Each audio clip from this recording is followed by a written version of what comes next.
Il s'agit de l'événement le plus important de l'histoire humaine. Il peut seulement être comparé à la crucifixion ou la résurrection de Jésus-Christ. Tout tourne autour de notre Sauveur, car en lui, seule est la vie. Obéissez à Dieu et laissez-lui toutes les conséquences. Vous devez combattre à genoux. On récolte ce qu'on sème. Et encore plus avec les intérêts. Nous sommes plus grands et plus forts à genoux. Dieu peut remuer ciel et terre pour nous indiquer sa volonté. Si le monde comprenait ce qui est arrivé quand Jésus est né, au lieu de se battre contre lui, il tombera à ses pieds pour l'adorer. Dans un seul verset, l'apôtre Paul résume toute la situation. La nuit où Jésus-Christ est né, il dit que Dieu, en Jésus, réconciliait le monde avec lui-même. Les gens regardent parfois la crèche et voient seulement une description de la naissance de Jésus. Ils ne saisissent pas toutes les implications de cette naissance. Pourtant, Dieu était, en Jésus, réconciliant le monde avec lui. Cette déclaration résume l'œuvre de Dieu, accomplie en cette nuit de Noël. Bien sûr, je ne sais pas exactement comment vous voyez cette naissance, mais j'aimerais vous inviter dans ce message à la considérer d'une perspective plus élevée. Car pour beaucoup de gens, les événements entourant cette naissance sont d'après eux d'une nature plutôt insignifiante. Pourtant, cet événement est le plus important de l'histoire. Il peut seulement être comparé à la crucifixion ou la résurrection de Jésus-Christ. Tout tourne autour de notre Sauveur, car en lui, seule est la vie. Ouvrez donc avec moi votre Bible dans Galates au chapitre 4, à partir du verset 4. Mais lorsque les temps étaient accomplis, Dieu a envoyé son Fils né d'une femme née sous la loi, afin qu'il rachète ceux qui étaient sous la loi, afin que nous recevions l'adoption. Et parce que vous êtes fils, Dieu a envoyé dans nos cœurs l'esprit de son Fils, lequel crie « Abba, Père ». Ainsi tu n'es plus esclave, mais fils, et si tu es fils, tu es aussi héritier par la grâce de Dieu. Que signifie les temps accomplis? Cette expression désigne tout le processus de préparation pour cette nuit. Les temps accomplis signifie que, dans la sagesse, la connaissance et la compréhension de Dieu, il réfère à certaines choses qui devaient être préparées par Dieu afin de permettre la naissance de son Fils à ce moment. Quand la Bible parle de temps accompli, il ne s'agit pas de temps suggéré ou d'un temps venant à échéance dans 2 ou 3 semaines ou un mois. Les temps accomplis sont un moment précis où Dieu vient sur terre dans la personne de son Fils Jésus-Christ. Beaucoup de gens pensent que ses parents vivaient à Nazareth et qu'ensuite, il est né dans une crèche à Bethléem car il ne trouvait pas d'endroit où se loger. Or, rien n'est dû au seul hasard, car tout cela vient de Dieu. Pendant ce message, voici ce que nous allons essayer de faire. Retracer la main de Dieu, voir la main de Dieu, en reculant dans le temps, de la naissance de Jésus jusqu'au début, c'est-à-dire dans le jardin d'Éden où Adam et Ève ont désobéi à Dieu, entraînant ainsi toute la race humaine dans le péché, car tout homme qui est né depuis est né avec une nature pécheresse. Nous sommes tous confrontés à ce problème. Pour revenir à Adam et Ève, Dieu a dû les revêtir de la peau d'un animal dont le sang a dû être répandu afin de couvrir leurs péchés. Après cet épisode dans le Jardin d'Éden, nous poursuivons notre lecture. Quelques chapitres plus loin, nous trouvons cet événement du déluge. Les hommes devinrent tellement méchants que Dieu a presque souhaité n'avoir jamais créé le monde et son plan semblait compromis. Mais une famille a trouvé grâce aux yeux de Dieu et c'était la famille de Noé. Au bout d'un certain temps, Dieu est allé chercher un homme au milieu d'une société païenne. Son nom était Abraham. Il en a fait le patriarche d'une race entière de gens. Toutes les nations allaient être bénies à cause de lui et à travers lui. Ensuite, tout au long de la vie d'Abraham, nous voyons Dieu fonder une nation. Et nous avons Isaac, Jacob et ses 12 fils. Ensuite, Un de ses fils, Joseph, a été vendu par ses frères en tant qu'esclave et on l'a emmené au loin en Égypte. Dieu a utilisé Joseph pour attirer le reste de la famille en Égypte et 400 ans plus tard, leurs descendants, maintenant au nombre de 2 millions, vivaient comme esclaves sous le joug égyptien. Pourquoi Dieu permettait-il cela? Parce que Dieu voulait se consacrer une nation. Et le premier but d'un peuple consacré est de dire au monde païen et incrédule qui existait en ce temps qu'il y a un Dieu et que son nom est Yahweh. On peut se demander pourquoi il a mis tout ce temps et je ne peux répondre à cette question. Toutefois, ce fut vraiment une époque inoubliable. On se rappelle de tous les miracles qui ont accompagné la libération d'Israël du joug égyptien. Ils n'ont jamais oublié car tout cela est écrit dans la parole de Dieu. Il a prodigieusement orchestré leur fuite et rendu à la mer Rouge. Ils ont alors vécu une expérience qu'ils ont pu raconter à leurs enfants et à leurs petits-enfants. Que faisait Dieu? Il inscrivait dans le cœur et la mémoire de chaque famille de cette nation que Yahweh est leur Dieu, leur protecteur et leur pourvoyeur. Il les a conduits au mont Sinaï. Dans quel but? Afin de leur enseigner littéralement, par Moïse, et apprendre la loi de Dieu, les 10 commandements, par exemple, en plus de tout le reste. On se rappelle du début de cette loi. Tu n'auras pas d'autre Dieu à part moi. Dieu souligne 2 aspects de sa loi à de nombreuses reprises en s'adressant à son peuple. Premièrement, il ne devait adorer qu'un seul Dieu, Yahweh. Il devait transmettre ce message au monde. Et ensuite, pas de mariage avec les autres peuples, car Dieu savait qu'Israël allait être entouré de païens et que tous ces peuples avaient eu leur propre Dieu toute leur vie. Ils devaient donc se rappeler qu'il y a un Dieu et seulement un Dieu, car Dieu connaissait la puissance des femmes et des hommes. Dans le mariage se trouvait une tentation, et avec ces mariages, on ne saurait plus distinguer un Hébreu d'un homme d'une autre nation. Dieu avait un plan très spécifique pour ce peuple d'Israël. Il les a conduits à la terre promise après les avoir fait errer pendant 40 ans dans le désert à cause de leur désobéissance. Ils ont conquis ce territoire. Ensuite vint le temps de ces juges qui régnaient sur le peuple. Ensuite vint un temps où Israël voulait un roi. Comme les autres nations, ils voulaient un roi qui règne sur eux. Dieu leur en a donné un. Mais il les avertit qu'ils le regretteraient. Israël a eu Saül, et ensuite, bien sûr, David et le roi Salomon. Plusieurs autres rois lui ont succédé avant que leur royaume se divise. Et pendant toute cette période, le peuple d'Israël s'enfonce de plus en plus dans la désobéissance. Alors, les prophètes avertissent sérieusement le peuple de Dieu qui se rebelle. Dieu jugera votre désobéissance, mais ils n'ont pas voulu les croire. Nous sommes le peuple de Dieu. Ils ne feraient jamais ça. Babylone est venue et a tout détruit. Un grand nombre d'enfants et d'adultes hébreux furent emmenés comme esclaves dans la captivité babylonienne. Ceux qui sont restés étaient dans le malheur. Pour 70 longues années, ils furent dispersés dans 7 longues captivités babyloniennes, en assimilant les idées de ce pays dans leurs pensées et leur cœur.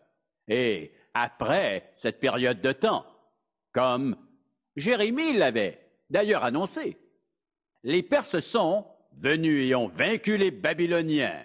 Et en conséquence, les Perses ont permis aux Hébreux qui le désiraient de retourner à la maison. Les livres d'Esdras et de Néhémie témoignent d'ailleurs de ces événements. Mais plusieurs de ces captifs de Babylone ne voulaient pas retourner dans leur beau pays. Ils sont donc demeurés en exil et ont continué même là-bas à pratiquer leur religion. Ils ont poursuivi l'étude de leur Bible en essayant de toujours mieux la comprendre. Ils se sont ensuite construits des synagogues dans ces villes. Après cette domination des Perses, les Grecs ont conquis le monde et ont proposé une civilisation classique pendant de nombreux siècles. Une culture très sophistiquée, que cela soit en architecture, en philosophie, langage et le reste. Israël a intégré tout cela, mais parce qu'ils avaient leur synagogue et leur religion, ils sont restés un peuple. Dieu avait un plan très spécifique en tête. L'Empire grec atteint un au niveau avec l'arrivée sur la scène d'un jeune homme nommé Alexandre, Alexandre le Grand. Il est mort à l'âge de 33 ans. Il a affirmé que son père lui avait appris à se battre et sa mère à pécher. Et il a conquis une grande partie du monde connu, alors qu'il était très jeune. Alexandre a grandement contribué à disséminer la culture grecque, c'est-à-dire leurs pensées ou leur philosophie, leurs idées, leur langage. Il a répandu ses valeurs à travers le monde antique de la manière suivante. Il enrôlait les citoyens d'une nation conquise dans son armée.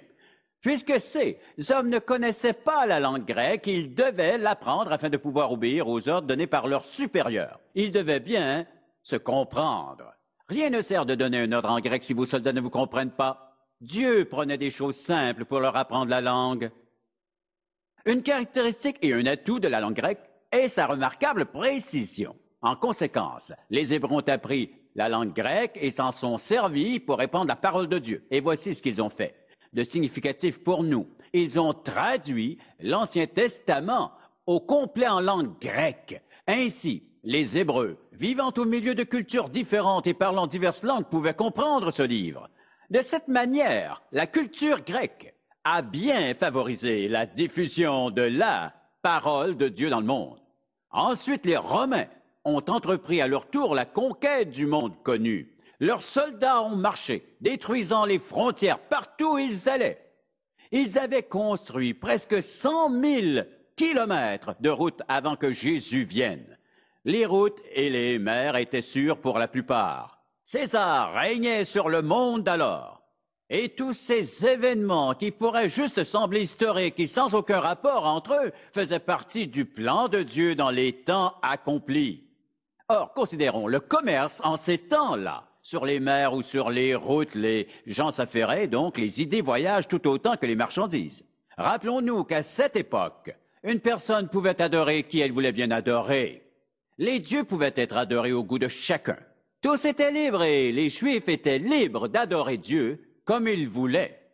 Plus tard, quand l'apôtre Paul entreprit son ministère, il pouvait voyager partout dans le monde antique, prêchant l'évangile de Jésus-Christ. Dieu avait tout prévu au bon moment. Lorsque nous lisons ces détails historiques, nous constatons que Dieu n'en a raté aucun. Il a voulu s'assurer que le langage, la communication et les voyages étaient prêts à fonctionner. Il est écrit que quand les temps furent accomplis, Dieu donna son Fils. Tous ces détails faisaient partie de la préparation en vue de la venue de Jésus. On peut se demander, pourquoi attendre si longtemps? Dieu savait exactement ce qu'il voulait accomplir. Et en ces temps de l'Ancien Testament, les gens se rendaient acceptables aux yeux de Dieu en sacrifiant des animaux. Cela constituait une préfiguration des choses qui sont à venir. L'agneau était mené vers l'autel et le prêtre posait ses mains sur lui et l'égorgeait pour répandre son sang, car c'est ainsi qu'on proclamait sa foi dans les promesses de Dieu pour que les péchés soient pardonnés. Mais là n'était pas la cause ou le but ultime du plan de Dieu, et en retraçant l'histoire à partir du début au Jardin d'Éden, Dieu est à l'œuvre. Il se prépare en vue de cet événement historique, à ce moment annoncé à l'avance où il viendrait sur terre dans la personne d'un petit enfant juif et pour apporter à toute l'humanité ce dont elle avait tant besoin. Ce besoin n'étant rien d'autre que le pardon ultime du péché. L'ensemble de l'Ancien Testament préfigurait cet instant, cette ultime expression du pardon de Dieu. Il est venu mourir pour nous. Lorsque nous considérons tous ces nombreux détails, par exemple, comment Dieu s'y est pris pour protéger la lignée, comme il est écrit dans les premiers chapitres de Matthieu et Luc, nous trouvons tous ces versets qui ne sont pas lus très souvent. La Bible enseigne, dans ces chapitres, que telle personne a engendré telle personne, et ainsi de suite, et avant d'avoir atteint le tiers du chapitre, on se demande bien à quoi cela peut-il rimer si c'est vraiment important.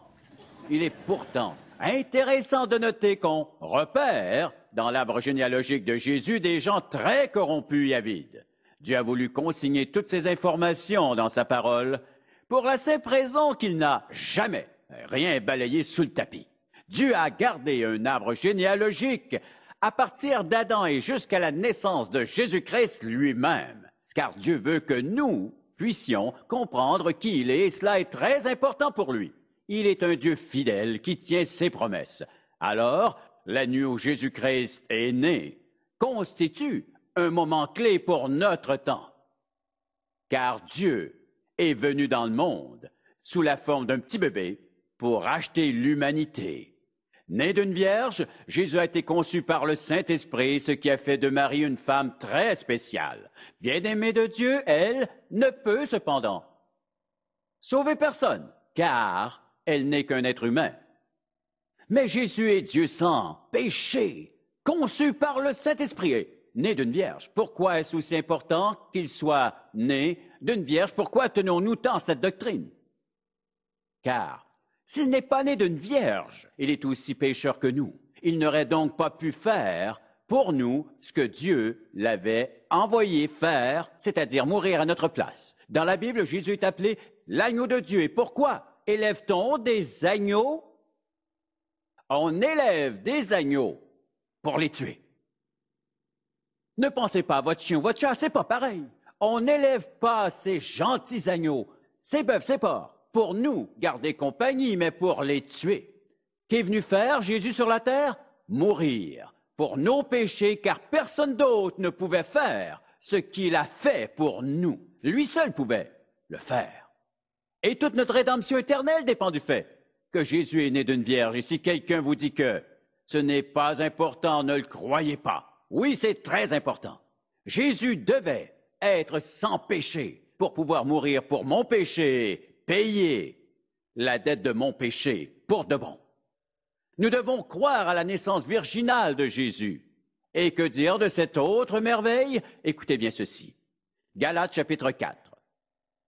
Et au verset 5, afin qu'il rachète ceux qui étaient sous la loi, afin que nous recevions l'adoption et que, parce que vous êtes fils, Dieu a envoyé dans nos cœurs l'esprit de son Fils, lequel crie « Abba, Père ». Ainsi tu n'es plus esclave, mais fils, et si tu es fils, tu es aussi héritier. Par la grâce de Dieu, maintenant, écoutez bien ceci. Quand vous devenez enfant de Dieu, que se passe-t-il en vous? Nous devons bien clarifier tout ceci. Quand vous devenez enfant de Dieu en recevant Christ pour avoir le pardon de vos péchés, la Bible enseigne que Dieu le Père vous intègre dans sa famille. Rappelez-vous l'adoption. Vous êtes adopté dans sa famille. C'est-à-dire que si je suis adopté, je suis alors placé dans une famille à laquelle je n'appartiens pas. Une fois devenu enfant de Dieu, je suis adopté dans la famille. Ensuite, avec cette famille, vous obtenez un nouveau nom et aussi une nouvelle position. Par cette nouvelle famille, vous obtenez par la même occasion un nouveau nom de famille. Et souvent, nous oublions le fait que nous sommes de nouvelles personnes dans une nouvelle famille et que nous avons des frères et des sœurs. Considérez maintenant ceci. En devenant enfant de Dieu, peu importe d'où vous venez, peu importe le pays d'où vous venez, votre nationalité, votre race, votre langue, votre culture ou toute autre chose, quand vous devenez enfant de Dieu, nous devenons tous en même temps vos frères et vos sœurs, peu importe ce qu'on vous dit. Voici le message de la Bible. Nous sommes vraiment tous frères et sœurs en Jésus-Christ. En vérité, nous faisons tous partie de la même famille. La famille de Dieu. Les Écritures reviennent sans cesse sur ce point. Nous l'avons vu dans l'Épître aux Galates. Et maintenant, prenons la première épître de Jean, plus précisément au chapitre 3. Voyons le message de l'apôtre, bien-aimé en rapport avec la famille de Dieu. Chapitre 3, verset 1. Voici, voyez quel amour le Père nous a témoigné. Écoutez bien. Voyez quel amour le Père nous a témoigné pour que nous soyons appelés enfants de Dieu. Et nous le sommes. Si le monde ne nous connaît pas, c'est parce qu'il ne l'a pas connu. Bien-aimés, nous sommes maintenant enfants de Dieu. Ce que nous serons n'a pas encore été manifesté, mais nous savons que lorsqu'il paraîtra, nous serons semblables à lui, car nous le verrons tel qu'il est. En tant qu'enfants de Dieu, nous pouvons entrer en relation avec lui. Dieu ne s'intéresse pas uniquement au pardon de nos péchés et à notre salut. Il désire également entretenir une relation personnelle avec chacun de ses enfants. Pourquoi des parents veulent-ils adopter un enfant? S'il s'agit de bons parents et de bons chrétiens, leur but en adoptant cet enfant sera d'aimer cet enfant et de lui faire sentir qu'il est le bienvenu dans son nouveau foyer, quel qu'il soit. Le fait d'être adopté dans une bonne famille comporte de nombreux privilèges. Et un des privilèges pour chaque chrétien et chaque chrétienne est d'être adopté par notre Père céleste. C'est pourquoi la prière chrétienne la plus connue s'appelle le Notre Père et elle commence avec deux mots. Notre Père, notre famille. Ensuite, vous devez faire partie de la famille de Dieu pour pouvoir lui parler. Si vous pensez pouvoir parler à Dieu sans appartenir à sa famille, vous vous trompez. Si vous vous adressez à lui, il ne vous répondra pas. Si vous n'êtes pas sauvé par la grâce de Dieu, vous vivez encore dans le péché. Vous pouvez savoir à quoi ressemble cette nature pécheresse en consultant votre Bible. Et si vous n'êtes pas sauvé, vous n'aimerez pas entendre cela. Mais ce n'est pas moi qui le dis, c'est Dieu. Je suis seulement son porte-parole, rien de plus. Dans Éphésiens 2, Paul nous décrit tel que nous sommes avant d'être sauvés. Vous étiez morts par vos offenses et vos péchés dans lesquels vous marchiez. Autrefois, selon le train de ce monde, selon le prince de la puissance de l'air, de l'esprit qui agit maintenant dans les fils de la rébellion, nous tous aussi. Nous étions de leur nombre et nous vivions, autrefois selon les convoitises de notre chair, accomplissant les volontés de la chair et de nos pensées, et nous étions par nature des enfants de colère, comme les autres. L'humanité peut donc être divisée en deux groupes, ceux qui sont sous la colère de Dieu, ceux qui sont dans la famille de Dieu. Ces derniers sont héritiers de Dieu et co-héritiers avec Jésus-Christ de tous ses biens. Ceux qui ne sont pas dans cette famille ne jouissent d'aucun des privilèges de la famille de Dieu. Prenons une famille ordinaire où le mari, la femme et les enfants ont tous droit aux mêmes privilèges de cette famille. Et les membres de cette famille seront traités différemment de ceux qui ne le sont pas. Cela ne veut pas dire que les non-membres seront maltraités. Mais le fait d'être membre comporte sa part de privilèges et d'avantages, comme par exemple, vous porterez plus d'attention aux membres de votre famille.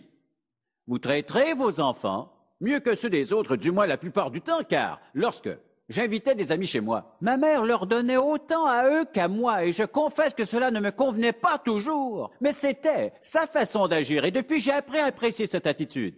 Mais dans chaque famille, les membres ont souvent droit à certains privilèges, alors que ceux du dehors sont traités avec moins de largesse. Nous n'aimons pas tout le monde de la même façon. Nous disons peut-être que nous le faisons, mais en pratique, nous aimons nos enfants d'une manière et notre femme ou notre mari d'une autre manière, ainsi que tous nos amis. Notre Père nous a placés dans sa famille. En conséquence, nous profitons de son héritage, comme Paul le dit, nous sommes adoptés dans le royaume.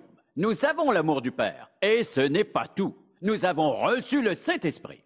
Celui-ci est venu habiter en nous au moment où nous avons reçu Jésus comme notre Sauveur. Où se situe la différence entre nous et les gens qui n'ont jamais reçu Jésus au niveau de la présence du Saint-Esprit? Il nous a scellés, il dit qu'il sera avec nous pour l'éternité. Nous sommes enfants de Dieu pour toujours, car nous faisons maintenant partie de sa famille. Il nous aimait conditionnellement. Il nous a promis qu'il prendrait soin de nous. Il transforme les difficultés, les épreuves et les souffrances en bien. Rappelez-vous, Romains 8, verset 28. Nous savons du reste que toute chose concourt au bien de ceux qui aiment Dieu, de ceux qui sont appelés selon son dessein. Cette promesse s'adresse à ses enfants. Les gens forment deux catégories, les croyants et les non-croyants. Et les croyants sont ceux qui ont décidé de faire confiance à Dieu pour être sauvés. Nous sommes ses disciples. Nous ne sommes pas toujours de très bons disciples et parfois nous nous éloignons de lui, nous trébuchons. Mais nous restons quand même ses enfants et nous faisons partie de sa famille. Il nous pardonne nos péchés. Doit-il nous corriger lorsque nous dérivons? Certainement. Cela veut-il dire que nous ne faisons plus partie de sa famille? Certainement pas. C'est pourquoi nous devons rester fermes dans notre foi en Jésus-Christ. Et il nous fait rentrer dans son royaume et fait de nous ses enfants. Nous devons nous aimer les uns les autres. Nous pouvons aimer tout le monde. Nous pouvons aimer les gens, mais sans approuver toutes leurs actions. Nous pouvons les aimer en tant que personnes, même si leurs actions et leur système de pensée peut parfois s'avérer extrêmement destructeur. Car tout ce qui attaque le cœur, la racine du système de pensée de Dieu dans ce pays, est un ennemi de Dieu. En s'opposant à la parole de Dieu, certaines personnes s'opposent à tout ce qui est saint et sacré. Elles sont ennemies de Dieu. C'est exactement ce qui est écrit dans Éphésiens, au chapitre 2, verset 3. Paul enseigne. Nous étions de leur nombre et nous vivions autrefois selon les convoitises de la chair et de nos pensées. Nous étions par nature des enfants de colère. Je peux être soit sous la grâce, l'amour et le pardon de Dieu, soit sous la colère de Dieu. Si vous n'avez jamais reçu Jésus-Christ en tant que sauveur, vous vivez un mode de vie et vous marchez sur une voie qui mène à la destruction, en vous montrant rebelle et désobéissant envers Dieu, vous le regretterez pour toute l'éternité. Je vous dis cela car je veux votre bien. C'est pourquoi nous prêchons l'Évangile dans le monde entier, dans plus d'une centaine de langues. C'est pourquoi nous avons cette map monde derrière nous. Elle nous rappelle que nous avons la responsabilité et également le privilège de témoigner partout de cet Évangile. Nous aimerions voir tout homme et toute femme sauvés où qu'ils soient. Par contre, si vous n'avez jamais reçu Jésus-Christ comme sauveur, vous ne pouvez pas vous soucier des autres avant de régler ce problème pour vous-même. Je veux donc vous encourager à accepter Jésus-Christ, ce sauveur qui vous aime personnellement malgré vous. Il désire vous pardonner et vous purifier. Avec lui, vous pouvez même recommencer votre vie à zéro. Et il vous adoptera dans son royaume. Vous serez enfant de Dieu. C'est ma prière pour vous. Seigneur, nous prions le Saint-Esprit de parler à ceux qui cherchent à s'améliorer afin qu'ils réalisent qu'ils ne pourront pas expier leurs propres péchés. Je prie l'Esprit de Dieu qu'il s'adresse à leur cœur, de leur permettre de comprendre s'ils veulent te demander de leur pardonner, à croire que tu as payé la dette de leur faute, qu'ils soient prêts à te laisser entrer dans leur vie et de la remettre entre tes mains. Aide-les à comprendre, tu dis que tu ne renverras pas l'âme qui vient à toi. Donne-leur la sagesse de prendre cette décision si importante parce qu'elle est éternelle. Au nom de Jésus. Amen. Pour obtenir plus d'informations sur les ministères en contact ou pour savoir comment entretenir une relation personnelle avec Jésus-Christ, composez notre numéro de téléphone ou écrivez-nous en utilisant l'adresse sur votre écran. En contact avec Charles Stanley a été réalisé par la grâce de Dieu et la fidélité de nos partenaires de ministère à travers le monde.